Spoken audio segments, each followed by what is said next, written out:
you doing? I am guessing that a lot of you are bouncing off of the walls with joy that the kids have finally gone back to school, and that stressful period, that's all I can think to call it, is moving on. Yes, we don't know what tomorrow holds, but as from today, the kids are back, and so everything should feel good again. Or should it? What I'm finding is a lot of people that I'm speaking to, and myself, had so much hope and so much excitement and so much expectations about when the kids were going back to school, that they thought it would open up a whole world of opportunity, and they thought they'd have loads of time to do things, get back to work, get back to exercise, get back to having a bit of headspace, a tidy house, etc. And actually what I'm finding now is that a lot of people are actually feeling more disappointed because that hasn't happened. And I wanted to go through a couple of things with you today to try and help you on that journey. Now, you have heard me talking about the change model before. You know, from my corporate business background, I used to use it when it came to leadership and management development. But I think it's such a brilliant model to really help you understand where you're at, where your energy's at, and what you need to be thinking about over the coming days and weeks. So Kübler-Ross, back in the day, did this from a grief perspective, but I think it's really worthwhile thinking about it, because actually, are we grieving? Are we grieving from our previous life? Are we grieving for time? Are we grieving for loved ones? Whatever it is, we need to be able to understand it before we can move forward with it. So there are two scales of this chart. Energy, high, low, simple as that. Time, okay?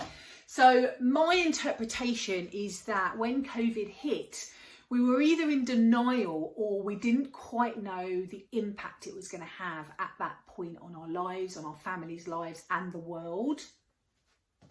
So actually, from a day-to-day perspective, it didn't really make that much of a difference. So in terms of our energy, it was just like it was normally. And then actually what happened, I saw, which might be slightly different to what you think, people went into survival mode. Right, fight or flight. Right, I'm going to fight, and I am going to be the best I can possibly be in this situation. And so what they did is they dug deep. They dug deep in their energy stores and they pulled it all out. And actually they went up to a point where they actually kind of felt a bit superhuman. You know, they were still working, they were homeschooling, they were still cooking, cleaning, you know, being there emotionally and physically and mentally for their families. And it took so much energy, but they did it and it worked. Okay, so that fighting survival mode really, really kicked in. And as the weeks drew on and when the months drew on, those energy stores got further and further and further down. And although people were trying to replenish their energy stores, they had to dig so much deeper to the bottom of the barrel to try and get more, to try and really survive for their families, that actually it was harder and harder to fill up that energy bucket. And you've heard me talking about energy buckets before. And then what happened is people went, right, okay, well, the school's going back in September. Brilliant. That will be my opportunity to fill up my energy bucket. So I'm going to go on pure stress, the cortisone hormone, to be able to get me through this period until September. The kids go back and then I can figure it all out. And now people seem to be in this big pit of despair, of unknown, of not quite sure why they don't feel elated, why they don't feel amazing. And the reason is because you have been surviving amazingly well over the last 6 months. You know, you have done what you've needed to do and you've done a brilliant job, but now you're absolutely shattered. You haven't got any energy left at the bottom of the barrel because you've used it all. Okay, so yes, the kids might be back, but that's not normal either. You know, they're going through an emotional roller coaster, going back to socialising, going back to friendships, going back to learning, going back to being outside the home. So you're having to cope with that, and you're having to try and figure out what your new normal is, but you haven't got any any energy left to be able to do that. So you're here, okay? So you have a couple of choices. Stay here for a bit. If you need to stay here for a bit to recuperate, to rest, to be kind to yourself, and to be able to accept the fact that there's not going to be an old life. It's a new life that you need to create. Some people, you might even be coming out of here already. Some people might need to stay down here for a few days or even a couple of weeks. Whatever is right for you, just listen to yourself. You have been on such a massive journey, and so have your children. Your children have been on that roller coaster as well, so do not underestimate that. They're probably down here too. I know that I felt that. You know, the kids are finding it really hard and at different rates. My two are finding it, one's finding it easy at the moment, one finding it hard, and I'm sure that over the days or weeks that will flip around. So allow yourself to feel that. It's all right to feel like that. This is the reason why. But now what you need to be looking at and what you need to be planning for is how you're going up the other side. This is the exciting bit to get to up here, okay?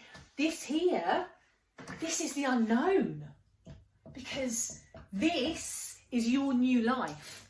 This is the new you. This is the new way of being. This is the new environment that you are creating, that you want you to live in and you want your family to live in. And yes, that's going to take energy. And yes, that's going to take thinking about. But how exciting is it that you've got the opportunity to start from scratch almost of what the norm now is for you. So I really urge you that don't let the first part of 2020 make this a year, the whole year being crappy. Really take this opportunity to move your life forward, to really think, who are you? Who are you as an incredible and unique woman? Who are you in your family unit? What is it you want going forward? What is it you want to be the same? What is it you want to be different? How will you know when you've got there? And all the little things that are going on in your mind, you know, whether that's the devil or the angel on your shoulder, you know, which one are you listening to? Let's get rid of that one. Start listening to this one. Okay. This is one of the reasons that I've just created a brand new program, 8-week program, really shifting gears for people, really helping mothers shift gears from survival, exhaustion, stress, underutilized, undervalued, underappreciated because you're just surviving and getting stuff done, into this new being, this excitement of who are you, what is it you want, and how are you going to get it. If you have any questions, give me a shout. I will put a link underneath to my new program. If you're interested, fabulous. So do message me any questions. I'm doing live on social media all of the time. And if not, and now isn't the right time for you, then that's fine. I hope you've got some learning from this. Take care of yourself and grab the bull by the horns of this opportunity you've got to step back and really think about what it is you want.